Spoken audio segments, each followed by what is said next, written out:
Good morning, class. Good morning, sir. So, how is your study going on? So, class, आज हम पढ़ने वाले हैं आपके क्लास यानी कि क्लास 9 के एक्सरसाइज 2.3 का ओके क्वेश्चन नंबर 4। कौन सा पढ़ने वाले हैं क्लास 9 का क्वेश्चन नंबर 4। ठीक है, आपको फैक्टराइजेशन करना सीखेंगे। क्या सीखेंगे आज हम? फैक्टराइज करना मीन्स गुणनखंड करना सीखेंगे। राइट, पहला क्वेश्चन आपको क्या दे रखा है? 4 का first 12x square minus 7x plus 1। इस टाइप के क्वेश्चन को हम फैक्टराइज करना सीखेंगे। इस टाइप के क्वेश्चन में हम क्या करते हैं? मिडिल टर्म को ब्रेक करके फैक्टराइज निकालते हैं। क्या करते हैं? मिडिल टर्म को ब्रेक करके मतलब मिडिल टर्म को स्प्लिट करके क्या करते हैं? फैक्टराइजेशन निकालते हैं। ओके, क्या क्वेश्चन में गिवन है? 12x square minus 7x plus 1। Okay, तो यहां पे देखो हम क्या करेंगे, यहां पे एक्स स्क्वायर का कोफिशिएंट क्या है? 12। क्या है क्लास? यहाँ पे जो एक्स स्क्वायर का जो कोफिशिएंट होता है ना उसको और जो कांस्टेंट वैल्यू यहाँ पे क्या है? 1। उन दोनों को मल्टीप्लाई करते हैं। क्या करते हैं? उन दोनों को मल्टीप्लाई करते हैं। तो मैंने क्या बोला?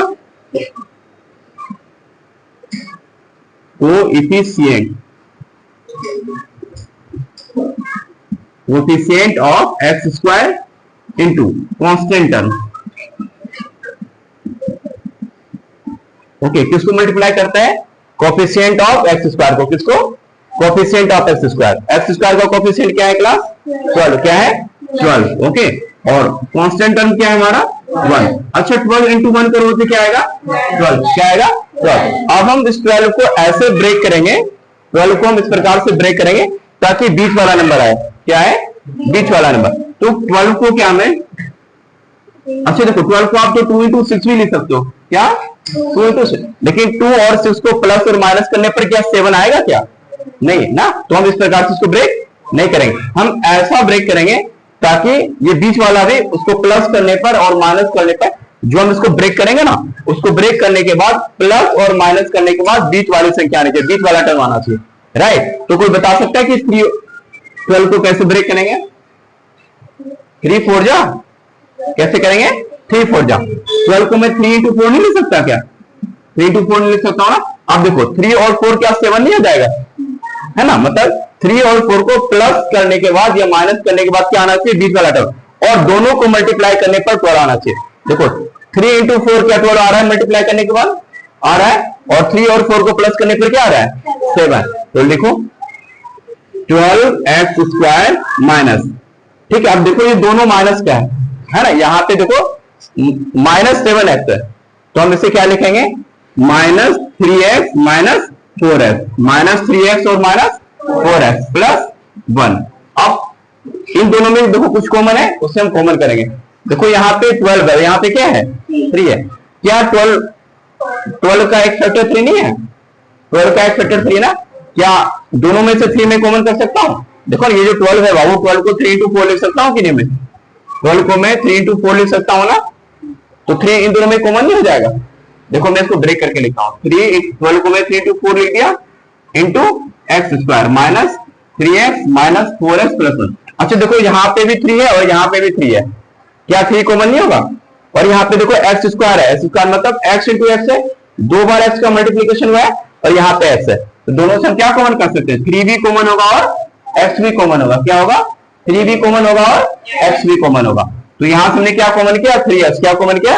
3x। 3x आप कॉमन करें तो यहाँ पे क्या बचेगा? 4। क्या बचेगा? 4। और एक x भी तो बचा हुआ है, एक x। Very good. अब देखो यहाँ पे तो आपने 3x का 3x पूरा ही कॉमन कर दिया, यहाँ पे क्या बचेगा? 1। क्या बचेगा? 1।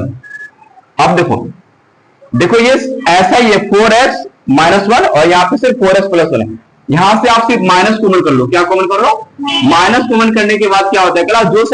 जो टर्म प्लस में होता है वो माइनस में हो जाता है, जो माइनस में होता है वो प्लस है। तो देखो ये माइनस 4x माइनस में था ना, ये वाला टर्म किसमें था? माइनस में था, ये क्या हो जाएगा? प्लस का। और ये टर्म किसमें था? प्लस का। तो माइनस कॉमन करने के बाद ये टर्म क्या हो जाएगा? प्लस का। और ये टर्म क्या हो जाएगा? माइनस का। Right, minus 1। अब देखो दोनों में 4x minus 1 4x minus 1 common नहीं है क्या? तो दोनों से आप 4x माइनस 1 कॉमन करेंगे, तो यहाँ पे क्या बचेगा? 3x। और यहाँ पे क्या बचा? कुछ नहीं है तो 1 होता है, कुछ नहीं है तो 1। ओके, तो माइनस 1। तो यही इसका फैक्टर क्या बना? 4x माइनस 1 और 3x माइनस 1। ओके, सभी को आया समझ में? ओके, तो क्लास हमारा सेकेंड क्वेश्चन है 4 का सेकेंड इसको भी आपको फैक्टर करके दिखाना है, राइट। तो क्वेश्चन क्या है, 2x square plus 7x plus 3। क्या है question class, 2x square plus 7x plus 3। तो मैंने क्या बोला था, इसको कैसे बनाते हैं, सबसे पहले हम एक्स स्क्वायर का कोफिशिएंट देखते हैं। किसका कोफिशिएंट देखते हैं, एक्स स्क्वायर का। तो एक्स स्क्वायर का कोफिशिएंट क्या है हमारा, 2, राइट। तो आप लिखिए, देखो मैंने यहाँ पे लिख भी दिया है, किसका कोफिशिएंट लेते हैं, एक्स स्क्वायर का। एक्स स्क्वायर का कोफिशिएंट क्या है, 2 लिखिए। और कांस्टेंट टर्म क्या है इसमें हमारा, 3। क्या है क्लास, 3। तो और इन दोनों को क्या करते हैं, मल्टीप्लाई करते हैं। क्या करते हैं, अच्छा 3 2 जा कितना होता है, सबको पता है ना, 6। अब ये जो आया 6, अब इसको हम ऐसे ब्रेक करेंगे ताकि बीच वाला टर्म आए। क्या है, बीच वाला टर्म है ना। तो देखो 6 को आप कैसे ब्रेक कर सकते हो, 2 into 3 में। कैसे, 2 into 3। लेकिन आप देखो अगर 2 into 3 में ब्रेक करोगे तो मैंने क्या बोला, उसको प्लस करने के बाद या माइनस करने के बाद आपका बीच वाला टर्म आना चाहिए, और इन दोनों को मल्टीप्लाई करने पर ये 6 आना चाहिए। तो देखो 3 2 जब मल्टीप्लाई करोगे तो 6 तो आ जाएगा, लेकिन 3 और 2 को प्लस करोगे तो क्या 7 आएगा, नहीं आएगा ना। अच्छा 3 में 2 माइनस करोगे तो भी 7 आएगा क्या, नहीं है। मतलब ऐसे फैक्टर करने से हमें काम नहीं चलेगा। तो देखो आप ऐसे भी फैक्टर कर सकते हो। कैसे, आप 1 और 6, क्या मैं 6 को 6 into 1 नहीं लिख सकता, क्या मैं 6 को 6 into 1 लिख सकता हूं ना। ठीक है, देखो 1 into 6 कितना होगा, 6 ही होगा। तो इसका हम ऐसे फैक्टर करेंगे 1 into 6 में। कैसे करेंगे, 1 into 6 में। तो लिखिए आप 2x स्क्वायर प्लस, देखो 1 और हमने 6 में फैक्टर किया है, मतलब 1x प्लस 6x। देखो 6 और 7, 6 और 1 को प्लस करोगे तो 7 आ गया ना। 6 और 1 कितना हो गया, 7। और 6 into 1 कितना हो जाएगा, 6। देखो मल्टीप्लाई करने पर ये आ रहा है, प्लस करने पर वो। तो 1 मतलब यहां पे आप x लिखोगे और इसको क्या लिखोगे, 6x। क्या लिखोगे, 6x। ओके, तो x plus 6x, x plus 6x। तो देखो x प्लस 6x क्या हो गया आपका, 7x प्लस 3। अब हम क्या करते हैं, इन दो टर्म में जो कॉमन होता है उसको कॉमन करते हैं, और इस लास्ट 2 टर्म में जो कॉमन होता है वो कॉमन करते हैं। अच्छा इन दोनों में क्या कॉमन है, x कॉमन है। वेरी गुड, क्या कॉमन है क्लास, x। तो यहाँ पे क्या बचा, 2 और 1 x, और यहाँ पे 1 बचा। क्या बचा, 1। ठीक है। अच्छा इन दोनों में क्या कॉमन है, इन दोनों में देखो ना 6, यहाँ पे 6x है, यहाँ पे 3 है। तो 6 को 2 into 3 लिख सकता हूं ना। तो 6 के पास तो 3x फैक्टर है ही, तो 3 नहीं हो जाएगा कॉमन, हो जाएगा। तो 3 कॉमन कीजिए, 3 कॉमन करेंगे तो यहाँ पे क्या बचेगा, 2x। क्या बचेगा, 2x। क्या बचेगा, 2x। फिर से देखो इन दोनों में हम क्या कॉमन करेंगे, 3। क्या कॉमन करेंगे, 3। x कॉमन होगा क्या, नहीं, क्योंकि इसके पास तो x नहीं है, इसके पास तो x नहीं है, तो सिर्फ 3 कॉमन होगा। क्या होगा, 3 कॉमन होगा। 3 जब कॉमन करें तो यहाँ पे क्या बचेगा, 2x। क्या बचेगा, 2x। और यहाँ पे 1। क्या बचेगा, 1। अब देखो मैंने बोला था ये टर्म बिल्कुल इक्वल होता है, सेम ही कॉमन होगा। देखो यहाँ पे भी 2x प्लस 1 है, यहाँ पे भी 2x प्लस 1 है। तो क्या मैं इसे 2x प्लस 1 कॉमन नहीं कर सकता। यहाँ पे क्या बचा आपका, x, और यहाँ पे क्या बचा, 3। तो इसके फैक्टर क्या हो गया आपके, 2x प्लस 1 और x plus 3। Got it class. Okay, का क्वेश्चन नंबर 3 क्या है, 6x square plus 5x minus 6। क्या है class, 6x square plus 5x minus 6। Right. तो मैंने क्या बोला था, इस प्रकार के क्वेश्चन के लिए एक्स स्क्वायर के कोफिशिएंट को लेते हैं। किसको लेते हैं, देखो ना एक्स स्क्वायर का कोफिशिएंट क्या है क्लास, क्या है यहाँ पे 6 है। आप लिखिए 6, और कांस्टेंट टर्म हमारा क्या है, 6 नहीं -6 है। क्या है, अभी तक देखो जितने टर्म हमने लिए थे वो प्लस के थे, क्या थे, इसीलिए हमें कोई फर्क नहीं पड़ा था। लेकिन यहाँ पे अगर माइनस में हो तो आपको माइनस लेना है, माइनस में टर्म को लेना है। यहाँ पे -6 हो तो आप क्या लिखोगे कांस्टेंट टर्म में, -6। क्या लिखोगे, -6। ओके। अच्छा 6 into 6 क्या होता है, 36। 6 into 6 क्या होता है, 36। अच्छा ये प्लस का 36 या माइनस का 36, तो ये प्लस इंटू माइनस क्या होता है, माइनस। प्लस इंटू माइनस क्या होता है, माइनस। ये होगा -36। अब इसको क्या करते हैं, ब्रेक करते हैं। क्या करेंगे, ब्रेक करेंगे। अब एक चीज और देखो, -36 है, क्या है, -36 है।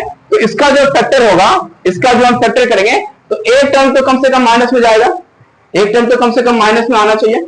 ओके, तो आप इसका ऐसा फैक्टर करो ताकि ये क्या बने, 5। क्या बने, 5। अब देखो अगर मैं इसी फैक्टर को उठा रहा हूं 6 into 6, तो 6 प्लस 6 तो 12 हो जाएगा। क्या हो जाएगा, 12। और 6 में 6 माइनस करोगे तो 0 हो जाएगा। तो ये इसका फैक्टर तो नहीं, 36 का ये फैक्टर तो नहीं ले सकते। दूसरा फैक्टर क्या, मैं इसको 4 into 9 ले सकता हूं क्या, देखो ना 4 into 9 क्या हो जाएगा 36, 4 इंटू 9 36, लेकिन हमें क्या लाना है -36, हमें 36 नहीं चाहिए, हमें क्या चाहिए -30। अच्छा -36 होने के लिए या तो 4 को माइनस होना पड़ेगा या तो 9 को माइनस होना पड़ेगा, या तो 4 को माइनस होना पड़ेगा या तो 9 को माइनस होना पड़ेगा। ये डिपेंड करेगा, हम यहाँ पे आएंगे। अच्छा देखो यहाँ पे जो 5 है वो प्लस का है या माइनस का है, प्लस का 5 है ना। अच्छा देखो अगर मैं 4 को माइनस ले लेता हूँ, किसको 4 को माइनस, तो 9 में 4 घटाओगे तो क्या आएगा प्लस का 5 या माइनस का 5, माइनस का 5 या प्लस का 5। अरे 9 में 4 घटाओगे तो प्लस का 5 आएगा। और देखो मैं उल्टा करता हूँ, इसमें मैं -9 को माइनस लेता हूँ, किसको 9 को माइनस। अच्छा 4 में 9 घटाओगे तो क्या बनेगा माइनस का 5, तो 9 तो माइनस में नहीं हो सकता, क्योंकि 9 को आप माइनस में लोगे तो क्या हो जाएगा -5 आ जाएगा, क्या आ जाएगा। तो आपको किसको लेना पड़ेगा 4 को माइनस में। क्लियर हो गया ना, क्योंकि 9 में आप 4 माइनस करोगे तो आ जाएगा प्लस का 5 और प्लस का ही 5 है। तो आप करो 9 और 4 में इसको ब्रेक करेंगे, तो लिखिए आप 6x² okay plus 9x minus 4x, क्या करेंगे 9x में 4x घटाओगे तो क्या आ जाएगा 5x और -6 तो माइनस हिसाब लीजिए। अब देखो इन दोनों में क्या क्या कॉमन होने वाला है। क्या मैं इस 6 को 2 into 3 लिख सकता हूं, क्या 2 into 3 लिख सकता हूं ना, और इसमें x को x गुना x लिख सकता हूं क्या, यहाँ पे x² है तो x गुना x लिख सकता हूं ना, प्लस इस 9 को मैं 3 into 3 लिख सकता हूं क्या, और इंटू x माइनस, क्या मैं इस 4 को 2 into 2 लिख सकता हूं क्या, इंटू x, क्या मैं 6 को 2 into 3 लिख सकता हूं क्या। देखो मैंने पूरा ही ओपन कर दिया इसको। अब देखो क्या क्या कॉमन है, यहाँ पे देखो क्या कॉमन है 3 कॉमन है, क्या कॉमन है यहाँ पे भी 3 है। देखो 2 हम 2 नहीं ले सकते, तो 2 यहाँ पे 2 यहाँ पे है क्या नहीं ना। देखो यहाँ पे आपने 3 कॉमन किया, यहाँ पे भी क्या है क्या 3, तो 3 कॉमन कर लीजिए। और क्या कॉमन है बोलो, x कॉमन है और एक x कॉमन है, तो एक x हमने और कॉमन कर लिया। और कुछ कॉमन होगा क्या, देखो यहाँ पे 2 है, यहाँ पे 2 नहीं है, यहाँ पे देखो 2 3 है लेकिन यहाँ पे भी एक ही 3 है, तो नहीं तो सिर्फ 3x कॉमन आएगा, क्या आएगा सिर्फ 3x। अच्छा देखो आपने एक 3 और एक x कॉमन किया, यहाँ पे क्या बचा 2x बचा, क्या बचा 2 और x राइट। अब यहाँ पे देखो हमने एक 3 और एक x कॉमन किया, यहाँ पे क्या बचा 3, क्या बचा तो प्लस का 3 माइनस का 3, प्लस का 3। आगे वाला साइन लेते हैं, ये बचा प्लस का 3। अब इन दोनों में देखो क्या कॉमन कर सकते हो आप, यहाँ पे भी देखो 2 है और यहाँ पे भी देखो 2 है, तो सिर्फ 2 ही तो कॉमन होगा, क्योंकि यहाँ पे x है, यहाँ पे तो x है ही नहीं, यहाँ पे 2 है, यहाँ पे 2 है, एक ही 2 है, तो सिर्फ 1 2 कॉमन होगा, क्या होगा 1 2। कौन सा माइनस का या प्लस का, माइनस का, कौन सा माइनस का, तो -2, क्योंकि यहाँ पे भी माइनस है यहाँ पे, तो -2 आप कॉमन करेंगे राइट। तो यहाँ पे क्या बचेगा 2x, क्या बचेगा 2x राइट। अच्छा यहाँ पे ये -2x होगा या +2x होगा, +2x, क्योंकि मेरा जैसे ही माइनस कॉमन लेते हैं, माइनस जैसे ही आप कॉमन करते हो तो जो संख्या माइनस की होती है वो किसमें बदल जाती है, अभी पढ़े देखो मैंने बोला था जैसे ही आप माइनस में कॉमन करोगे तो आगे वाला जो कॉमन होने वाला टर्म होगा उसका साइन चेंज हो जाएगा, जो माइनस में होगा वो प्लस में हो जाएगा, जो प्लस में होगा वो माइनस हो जाएगा। देखो मैंने -2 से कॉमन किया ना, तो ये माइनस में पड़, ये टर्म किससे हो जाएगा प्लस में, तो क्या बचेगा 2x। अब यहाँ पे कौन बताएगा ये माइनस में होगा या प्लस में होगा, कौन बताएगा बोलो, प्लस में होगा, वेरी गुड, ये हो जाएगा आपका प्लस। यहाँ पे क्या बचेगा 3, क्या बचेगा 3। और मैंने आपको बोला था ये दोनों टर्म आपको देखो सेम ही देखने को मिलेंगे, यहाँ पे भी 2x है और यहाँ पे भी 2x है, क्या मैं इससे 2x कॉमन कर सकता हूँ क्या, यहाँ पे क्या बचेगा 3x, तो यहाँ पे क्या बचेगा -2, अरे हो गया ये आंसर इसका 2 फैक्टर राइट। आया समझ आपको।